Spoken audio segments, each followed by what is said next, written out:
হাসিনার থ্রেটকে ডরাই নাই, দেশে বসে আলাপ করছি। দেখুক না 5 আগস্টের আগে কি হয়েছে। 5 আগস্টের আগে বাংলাদেশে বৈশা কে কত কথা বলছে নিয়ে আসছে, আর আমারগুলি দেখেন ভাই, হাওয়ায় ভাইসা আসি নাই, জীবনে একবারই মরে মানুষ। উনি কত বড় জ্ঞানী, উনি বিরাট জ্ঞানী, আমি একটা মূর্খ। আমার সঙ্গে আলাপ করুক না বসে বসে। উনি কোন কোন পয়েন্টে আলাপ করেছে আমি আলাপ করি, উনি তো বিশাল জ্ঞানী। ওই জ্ঞান আমি স্পর্শ করতে চাই না, আমি আমার মতো করে আলাপ করবো, করুক না। খালি আমার 2-3 বার ওজন নষ্ট হবে ওনার কথা শোনার পর, এরই যা সমস্যা। মাসুদ কামাল, একটু ভিন্ন প্রসঙ্গে আসে। আপনি সম্প্রতি বলেছেন মাহফুজ আলমের আওয়ামী লীগ বিষয়ে, আওয়ামী লীগের বিরুদ্ধে মানে নির্বাচন প্রসঙ্গে আপনি বলেছেন যে মাহফুজ আলম ভোট কি জিনিস জানেন না, জীবনে কখনো নির্বাচন করেননি। এবং পাল্টা প্রতিক্রিয়া জানিয়ে পিনাকি ভট্টাচার্য আওয়ামী লীগ অনলাইনে সিপাহসালার উচ্চারণটা ঠিক করি বলেন আপনাকে। আপনার মন্তব্য শুনতে চাই। দেখেন আসলে ওনার সম্পর্কে না, আপনি আসলে মানে আমি যেটা বুঝেছি সেটা আমি বলেছি। মানে মাহফুজ আলম একটা কথা বলেছিলেন যে কোনো অবস্থাতে আওয়ামী লীগ ইলেকশনে আসতে দেবেন না ওনারা। তো আমি তাকে এটাই বলেছিলাম যে আপনি সরকার, এটা যদি কোনো পলিটিক্যাল পার্টির লিডার বলতো আমি কিছু বলতাম না, যদি আরিফ সোহেল বলতো তাও আমি কিছু বলতাম না, কারণ সেটা পলিটিক্যাল আইডিওলজি নিয়ে কথা বলতেছে। কিন্তু মাহফুজ আলম তো সরকারের একজন উপদেষ্টা, উপদেষ্টা যখন কথা বলতে অথরিটি হয়ে যায়।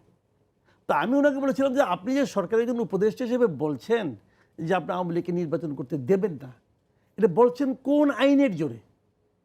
আওয়ামী লীগ এখন নিষিদ্ধ দল, আপনি কি আওয়ামী লীগকে নিষিদ্ধ করতে পেরেছেন? নিষিদ্ধ করলে কে করবে? আমি করবো? আমি করতে পারবো না, কিন্তু করলে আপনাকেই করতে হবে। তা আপনাদের সরকার করুক নিষিদ্ধ, করলেই তো হয়ে যায়, করলেই তো হয়ে যায়। আপনারা একটা ছাত্র সংগঠনকে নিষিদ্ধ করছেন, নিষিদ্ধ করার পরে আমার পছন্দ হোক বা না হোক, নিষিদ্ধ তো আপনি করছেন, করার পরে সংগঠনের নামই আমি উচ্চারণ করি না, আমি নামই বলি না ওটার, কারণ ওটা তো নিষিদ্ধ সংগঠন, আমি বলবো কেন? আমার কথা হলো কি, একটা আইন যখন হয় সেই আইনটাকে আমি পছন্দও করতে পারি, অপছন্দও করতে পারি।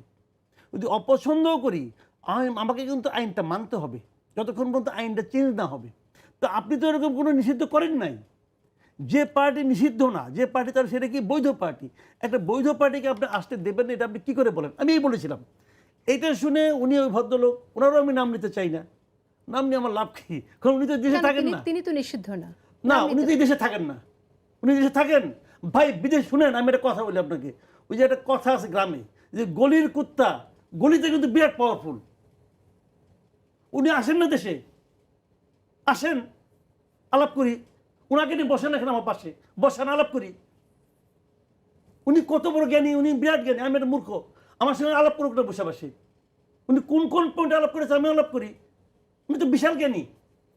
ওই জ্ঞান আমি স্পর্শ করতে চাই না, আমি আমার মতো করে আলাপ করবো, করুক না। খালি আমার 2-3 বার ওজন নষ্ট হবে ওনার কথা শোনার পর, এরই যা সমস্যা, আর কিছু হবে না।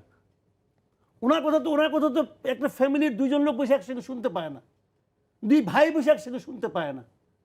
ওই চটি বই সব জায়গায় চলে, ওগুলো আমাকে বললেন বুঝায়েন না।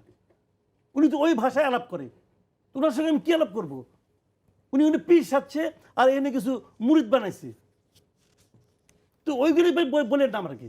আর আমার আজকে সে থ্রেট দেয়, অমুক করবে তমুক করবে, আর ওই লোকের থ্রেট, হাসিনার থ্রেটকে নিয়ে ডরাই নাই, হাসিনার থ্রেটকে ডরাই নাই, দেশে বসে আলাপ করছি। দেখুক না 5 আগস্টের আগে কি হয়েছে। 5 আগস্টের আগে বাংলাদেশে বৈশা কে কত কথা বলছে নিয়ে আসছে, আর আমারগুলি দেখেন